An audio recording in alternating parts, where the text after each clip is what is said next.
The Great Hall of the Galactic Council floated in the emptiness of space. It was a massive structure made of crystalline light that had existed for over 10,000 years. Inside, the representatives of 12 ancient species gathered around a circular table that glowed with soft blue energy. They had come together to discuss a problem that had been growing worse for the past 200 years. Humans' ambassador. Vethkol of the Silthrani Collective moved his long, serpent-like body to the center of the room. His scales shimmered with colors that changed depending on his mood, and right now they were dark red, showing his concern. He had spent 40 years studying the humans, watching them spread across the stars like a disease, and what he had learned kept him awake at night. "Fellow delegates," he began, his voice hissing through the translation devices that allowed all species to understand each other. "I bring troubling news about the species known as humanity. They've been traveling through space for only 200 years. In that short time, they have claimed 17 star systems as their own. They breed faster than any species we have encountered since the Krethok swarm. They consume resources without planning for the future. And worst of all, they refuse to follow our rules." The other delegates shifted in their seats. The Dothrani matriarch, a being made entirely of living crystal, flickered with worried light. The Kreth War commander, a massive creature with 4 arms and armored skin, drummed his claws on the table. The Uloth, who existed as a single mind spread across dozens of identical bodies, whispered among themselves, "High Arbiter." Thanix raised one of his 6 mechanical arms for silence. He was ancient, beyond measure, a being whose organic body had long ago been replaced by machines that kept his brilliant mind alive. He had presided over the council for 3,000 years, and he had seen many young species rise and fall. "What do you suggest we do, Ambassador?" Thanix asked, his voice echoing through the chamber. Vethkol's scales shifted to a satisfied orange. He had been waiting for this question. "I propose we implement the standard regulation protocol. We limit how many children they can have. We restrict their ships to approved travel routes only. We demand they surrender any weapons powerful enough to destroy planets. Every young species must follow these rules. The humans should be no different. And if they say no..." The question came from Observer Quinn, the representative of the Machined, a civilization of artificial intelligences. Quinn rarely spoke, but when he did, his questions always cut to the heart of the matter. Vethkol laughed, a strange bubbling sound. "They will not say no. No species has ever refused the council. We control the pathways through hyperspace. Our technology is thousands of years more advanced than theirs. We have more soldiers, more ships, more resources. The humans are like children playing with toys while adults run the galaxy. They will accept our rules because they have no choice." The Kreth War commander grunted in agreement. "The snake speaks truth. I have seen the human warships. They are crude. Effective against each other, perhaps, but nothing compared to our dreadnoughts. One of our battle fleets could destroy their entire navy in a single day." The Dothrani matriarch pulsed with thoughtful blue light.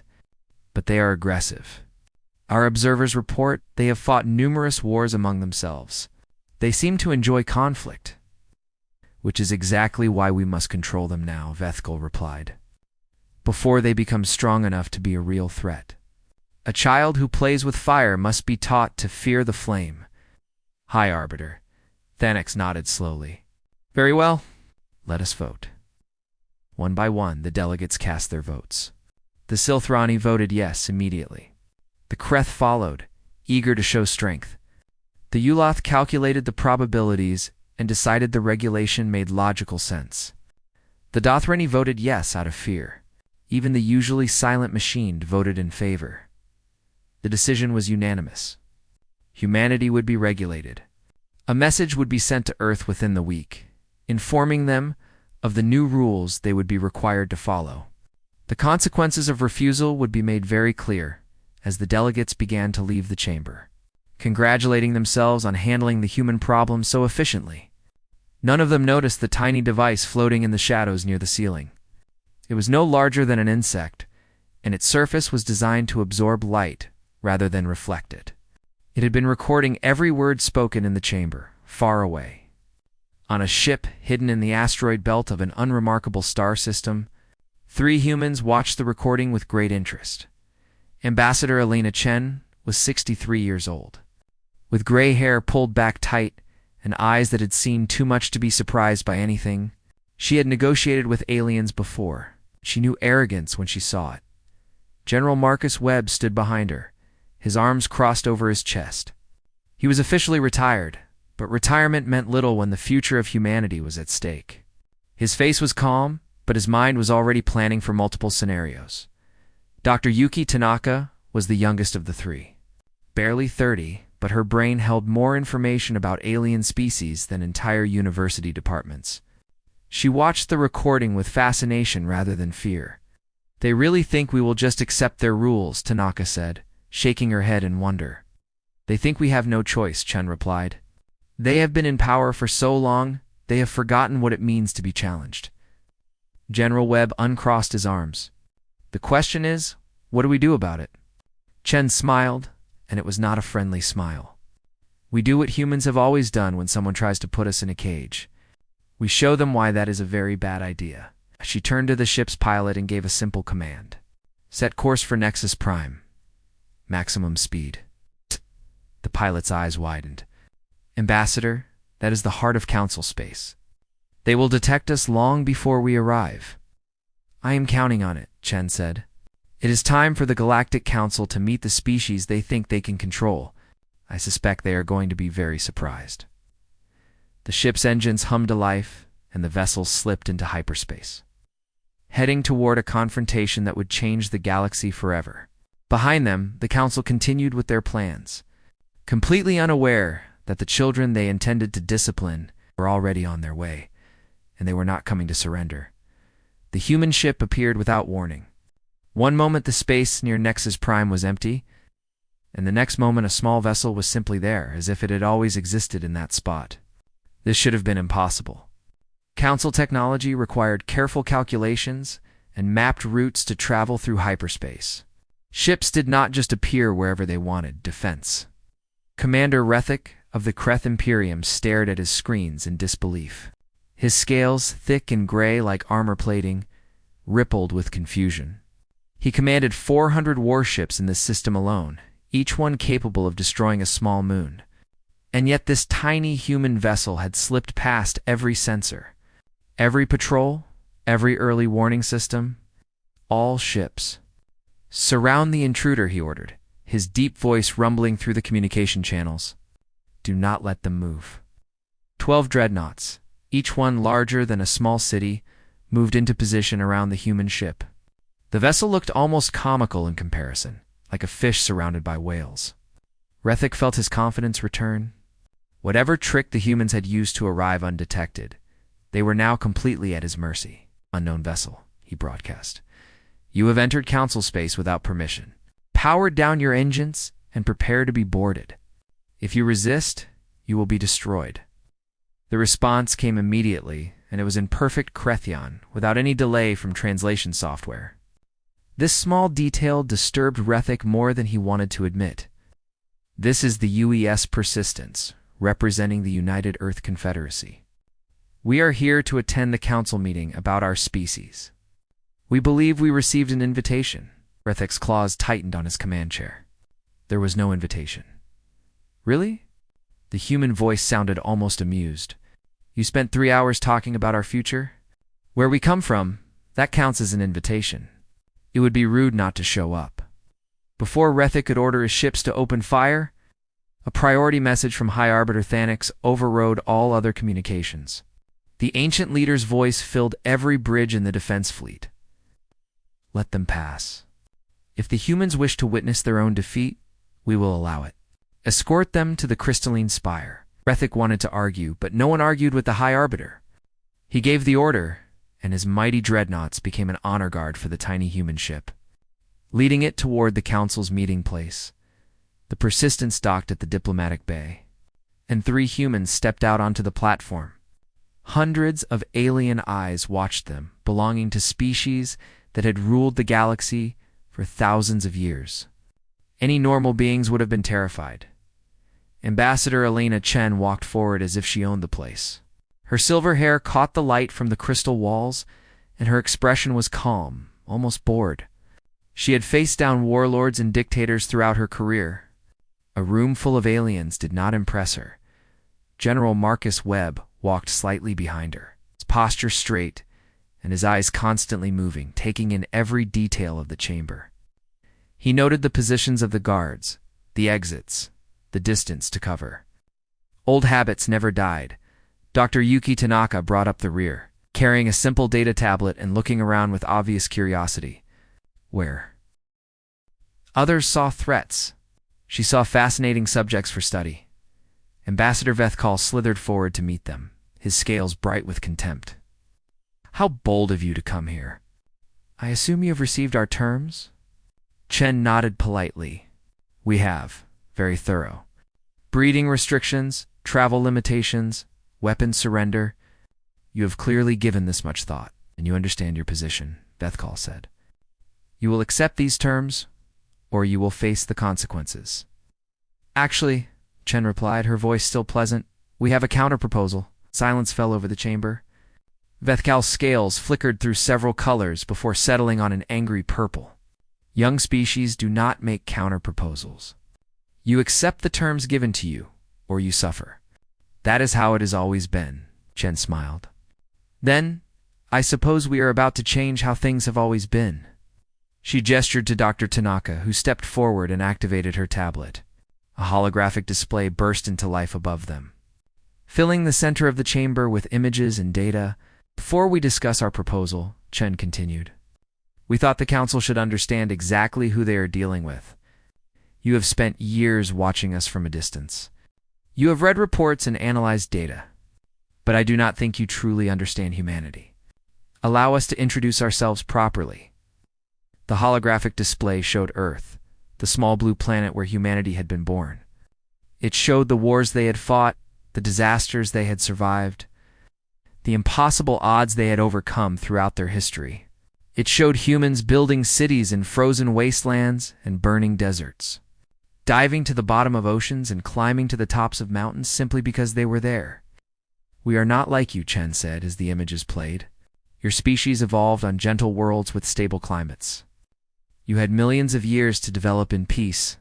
We did not. Our planet tried to kill us every single day. Ice ages, plagues, predators, volcanoes, earthquakes. Everything that could go wrong did go wrong. And yet here we stand. The display shifted to show human achievements in space. The first satellites, the first moon landing, the first colonies on Mars, then the first faster-than-light engine, built in a laboratory that had been destroyed by 3 separate accidents before the successful test. You say we are young, Chen continued. You are right. We are young. We are also stubborn, violent, unpredictable, and absolutely unwilling to accept limits imposed by others. You see these as weaknesses. We consider them our greatest strengths. High Arbiter, Thanix leaned forward, his mechanical eyes focusing on the human ambassador with new interest. And what exactly is your counterproposal? Chen's smile widened. That depends. Are you ready to hear something that will change everything you think you know about the galaxy? The chamber fell silent. Every delegate leaned forward, unable to look away. Whatever they had expected from this meeting, it was not this. The humans had not come to beg or negotiate. They had come to make a point, and they were just getting started. Dr. Yuki Tanaka stepped forward, her tablet projecting new images into the air above the council chamber. The lights dimmed automatically, and suddenly the room was filled with stars. But these were not the familiar stars of council space. These were the distant suns at the very edge of the galaxy, where no civilization had ever ventured. For the past 10 years, Tanaka began, her voice calm and clear, I have been studying your species. All of you. Not just your technology or your politics, but something much more personal. I have been studying what you fear. The Dothrani matriarch's crystal form flickered with indignation. The Dothrani fear nothing. We have existed for 8,000 years. We have seen empires rise and fall. Respectfully, matriarch, that is not true. Tanaka's fingers moved across her tablet, and new data appeared in the display. The Dothrani fear entropy. the slow death of the universe, the eventual end of all things.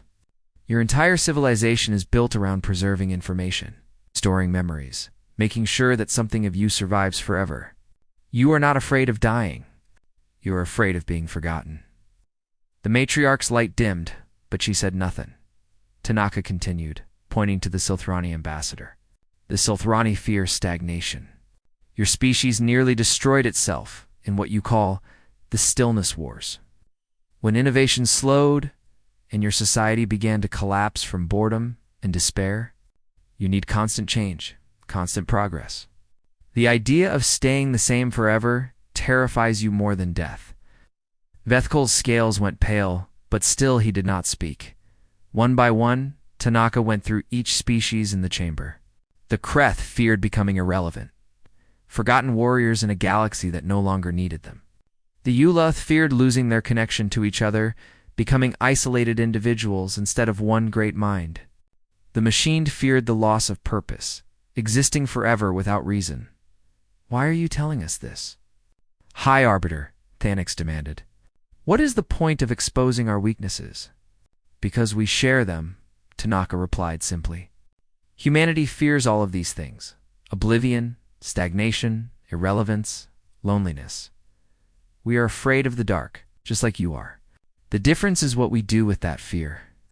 Ambassador Chen stepped forward.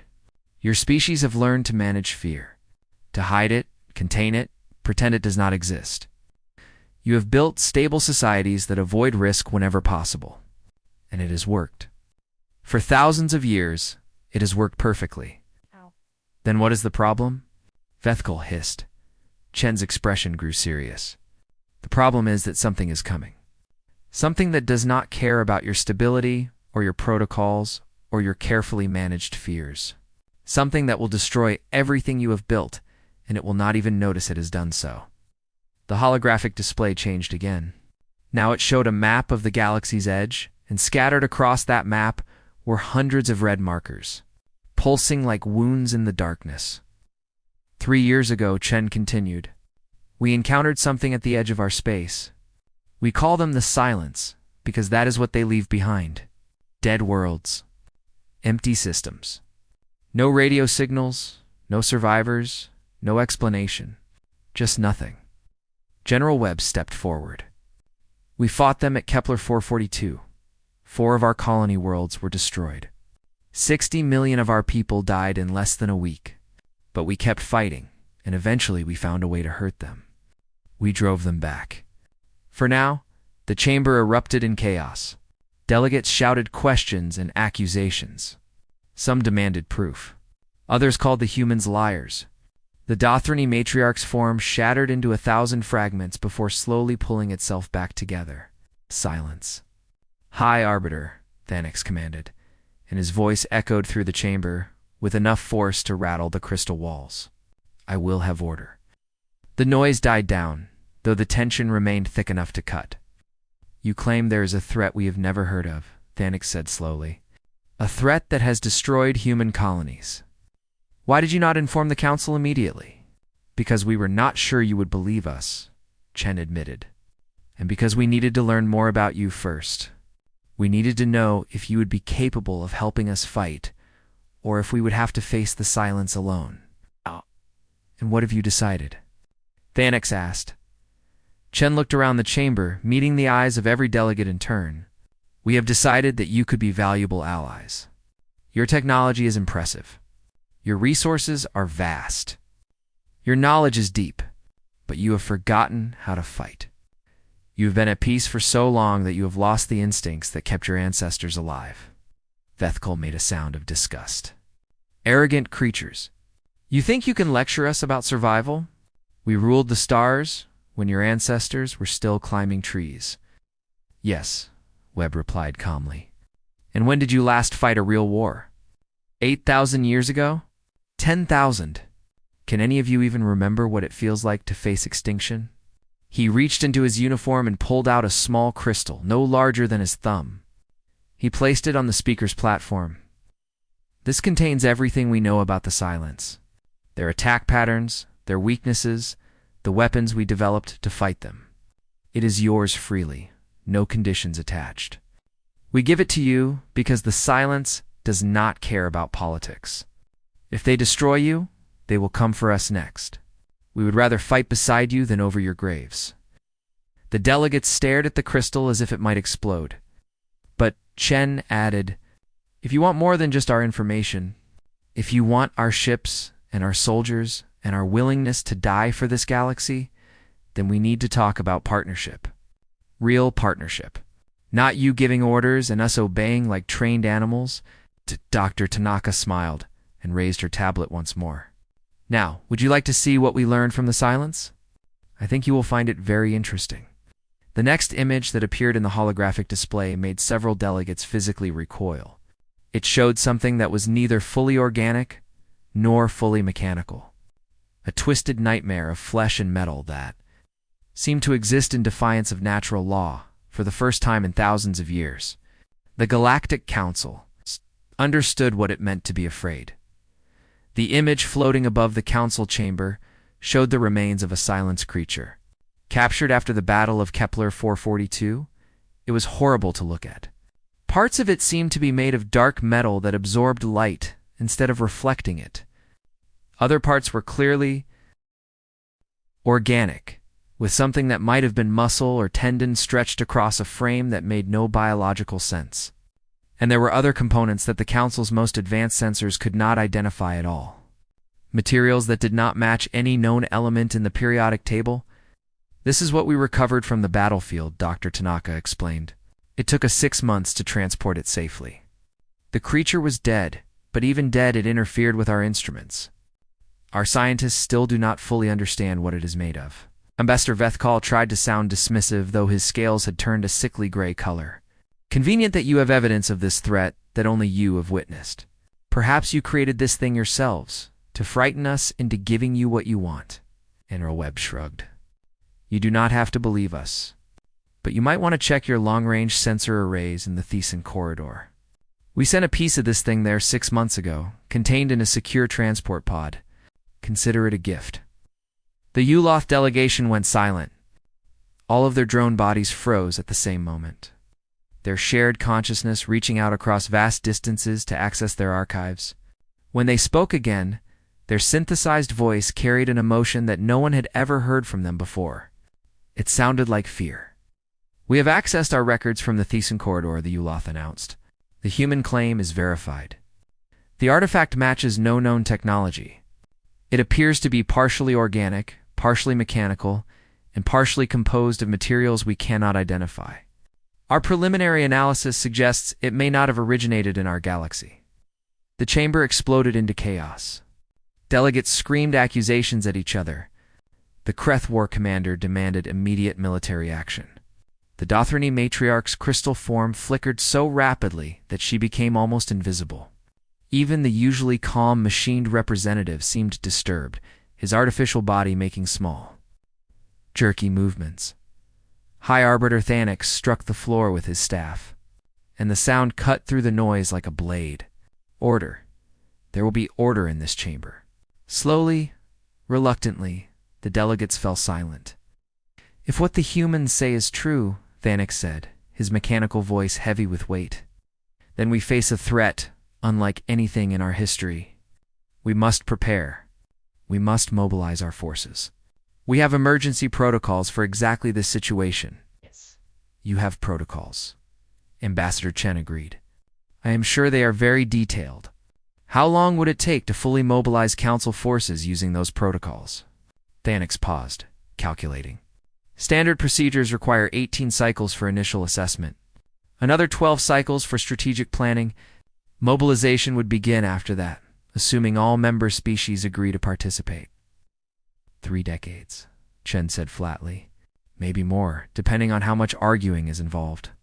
In that time, the silence will consume another 100 systems. Maybe more.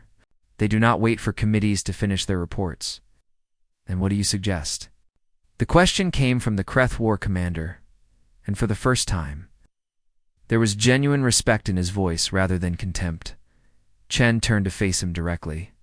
"When we first detected the silence entering our space, humanity mobilized in 72 hours. Not 3 decades. 3 days. Every ship we had was moving toward the threat before most of our citizens even knew what was happening. Impossible, Vethkal hissed. No civilization can respond that quickly. There must be planning, coordination, debate. There was, Chen replied. We did all of that while our ships were already in motion. We argued about strategy during the battle. We made plans and changed them 10 times before we fired a single shot. But we never stopped moving. We never waited for permission. Because we knew that waiting meant dying, General Webb took over. Humanity has spent our entire existence preparing for threats we could not imagine. We evolved on a world where something was always trying to kill us. Predators, diseases, natural disasters, even other humans. We learned early that hesitation was death. So we developed a simple philosophy. Act first, adapt constantly, and never, ever give up. Your species seems proud of your violence, the Dethroni matriarch observed. Her light now a steady, thoughtful blue. Not proud. Webb corrected. Realistic. We wish we could have evolved differently. We wish our history was not written in blood. But it is, and pretending otherwise would be stupid. The universe does not care about our wishes. It only cares about what we can do. Dr. Tanaka stepped forward again, her tablet displaying new information. Based on our observations, the silence has been expanding for at least 10,000 years, possibly longer. They have consumed everything within 2,000 light-years of the galactic rim. At their current rate of advance, they will reach council space within 3 centuries. 3 centuries is a long time, Vethkal said, though his voice lacked its earlier confidence. It is also no time at all, Chen replied. Your oldest members remember events from 3 centuries ago, as if they happened yesterday. The Dothrani have records going back 8,000 years. For beings who live as long as you do, 3 centuries is barely enough time to get organized. She walked toward the center of the chamber, her footsteps echoing in the silence. You have 2 choices. You can follow your protocols, form your committees, debate your strategies, and hope that the silence moves slower than we think. Or you can accept that the rules have changed, that the galaxy you knew is ending, and that your only chance of survival is to work with the species you intended to regulate. High Arbiter Thanik studied her with eyes that had witnessed the rise and fall of civilizations. And if we choose the second option, what exactly are you proposing? Chen smiled, and for the first time, there was warmth in it. We are proposing a partnership, a real one. Not based on who is older or more powerful, but on what each of us can contribute. You have technology and resources we need. We have experience fighting the silence and the willingness to do whatever it takes to win. Together we might just have a chance. She paused, letting her words sink in. Separately, we will all die. The only question is whether the Council is wise enough to see that, or whether your pride will destroy you before the silence even arrives. The chamber was silent. Every delegate was lost in thought, weighing the impossible choice before them. For 10,000 years, the Council had ruled the galaxy without challenge. Now they faced a threat they could not control, and an ally they had intended to dominate. Everything was about to change. Hi. Arbiter Thanix called for a recess. The first unscheduled break in Council proceedings in over 1,000 years. The delegates scattered to their private chambers, communicating frantically with their homeworlds through secure channels. The humans waited in the diplomatic gallery.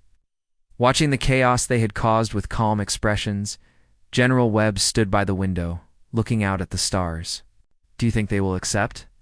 Ambassador Chen poured herself a glass of water from a dispenser that had clearly been designed for beings, tentacles rather than hands. The Uleth already confirmed our evidence. The Dethrani are terrified, and when they are afraid, they look for anyone who can protect them. The Kreth respects strength, and we just showed them we have plenty of that. The Silthrani will be the problem, Dr. Tanaka observed. Vethkal has staked his entire reputation on regulating us. If he admits he was wrong, he loses everything. Ow. Chen nodded. Then we need to give him a way to save face. He needs to be able to tell his people that he got something out of this deal, even if we both know the truth. When the session resumed, Ambassador Vethkol was the first to speak. His scales had returned to their normal shifting colors, though there was a tension in his movements that had not been there before. The Silthrani Collective has reviewed the evidence provided by the humans, he announced. We acknowledge that the silence threat appears to be real. He paused, as if the next words caused him physical pain. However, we cannot simply abandon our protocols because one young species makes demands. The regulations exist for good reason, Chen nodded respectfully. Ambassador, you are absolutely right. Every delegate in the chamber turned to stare at her. Vethkel's scales flickered with confusion. I am. Regulations exist to prevent chaos. To ensure stability, your system has kept peace in this galaxy for 10,000 years. That is an incredible achievement, and we have no desire to destroy it. Chen spread her hands in a gesture of openness. We are not asking you to abandon your ways. We are asking you to expand them. She gestured to Tanaka, who projected a new document into the air. It was written in the formal legal language of the Council, and it filled the chamber with dense text. We call this the Terran Compact, Chen explained. It is a mutual defense agreement between humanity and the Council. Under this compact, we accept oversight of our military expansion. Not control, but oversight. Council observers will be embedded in our strategic command. We will provide regular reports on our fleet movements and colony development. You will know what we are doing at all times. And in exchange? Thanix asked carefully. In exchange, we receive full partnership status, voting rights on matters of mutual security, access to council, technology, and trade networks. Equal standing with any other member species? Chen paused, and leadership of the coalition against the silence. The word leadership hit the chamber like a physical blow. Several delegates rose to their feet in outrage. Vethkel's scales turned a furious red. Leadership, he hissed. You presume too much, human. You are children compared to us. What gives you the right to lead anything? Experience, Webb replied simply. Name one species in this room that has actually fought the silence. Name one that has faced them in battle, learned their tactics, found their weaknesses. You cannot, because none of you have. We have. We paid for that knowledge with 60 million lives. We think that earns us something. Observer Quinn, who had remained silent through most of the proceedings, finally spoke. The human request is logical. In warfare, command should go to those with experience. The humans have experience. We do not. To reject their leadership for reasons of pride would be inefficient and potentially fatal. The Dothrani matriarch's light shifted to a cautious yellow. If we accept this compact, what guarantee do we have that humanity will not try to take control once the threat is defeated? Chen did not hesitate. The same guarantee you have right now. You outnumber us, 1,000,000,000 to 1. You control the hyperspace lanes. You have 10,000 years of accumulated knowledge and technology. The only advantage we have is that we know how to fight the silence. Once they are gone, that advantage disappears. We would have to be insane to try to conquer you. Perhaps you are insane, Vethkal suggested. Chen laughed, and it was a genuine sound of amusement. Perhaps we are, Ambassador.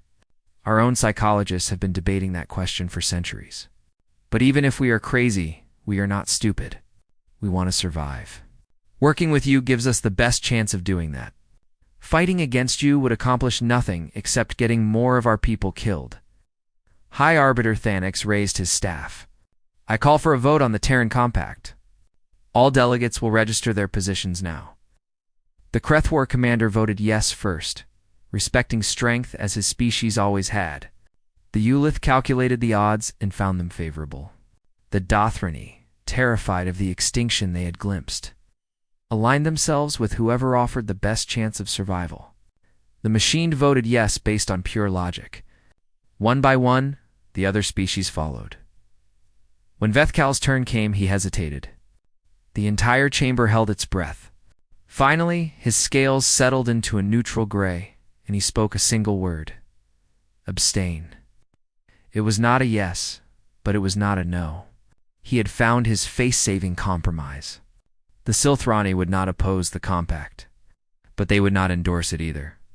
When Thanix announced the results, Terran Compact passed with a 2/3 majority. For the first time in history, a species less than 1,000 years old had been accepted as an equal partner by the Galactic Council. Chen shook Thanix's mechanical appendage in the human gesture of agreement. Arbiter, I believe this is the beginning of a productive partnership. Thanix studied her with ancient eyes.